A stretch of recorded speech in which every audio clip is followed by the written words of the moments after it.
દુકાનમાં daily 40-50 bill આવે છે કસ્ટમરના, જેને એક્સેલમાં એન્ટ્રી કરવી પડે છે. કસ્ટમરનું નામ, આઇટમ, અમાઉન્ટ, કેટલી ક્વોન્ટિટી લઈ ગયા, બધું તમે મેન્યુઅલી એક્સેલમાં એન્ટ્રી કરો તો કેટલો ટાઈમ જાય.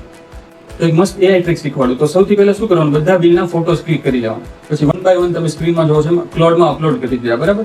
પછી કોઈ બી લેંગ્વેજમાં, ઇંગ્લિશમાં કે ગુજરાતીમાં તમે લખી શકો કે આ બધા ફોટોઝમાંથી ડિટેલ કલેક્ટ કરો અને મને total cell, total amount, total item જેટલી આજે વેચાણી અને ટોટલ નંબર ઓફ બિલ્સ બધાની ડિટેલ એક એક્સેલની ફાઇલ બનાવીને એમાં આ પ્રોમ્પ્ટ આપણે જેવો એન્ટર કરશું એટલે ક્લાઉડ શું કરશે, બધી ડિટેલ ફેચ કરશે ઇમેજીસમાંથી અને એક મસ્ત એક્સેલ શીટ આપણને બનાવીને દેશે, જેમાં ડેટ હશે, આજનું ટોટલ સેલ કેટલું થયું, કઈ કઈ આઇટમ આજે સેલ થઈને કેટલું અમાઉન્ટ સેલ, આ બધું તમે આમાં એમ સમજો કે એક મિની એકાઉન્ટન્ટ જેવું કામ કરે આપણા માટે. તો ટૂંકમાં વાત એટલી છે કે તમારો કોઈ બી ધંધો હોય, AI નો અગર પ્રોપર તમે યુઝ કરો તો એ તમને ઘણો હેલ્પફુલ થઈ શકે, ઘણો તમારો સમય બચાવી શકે.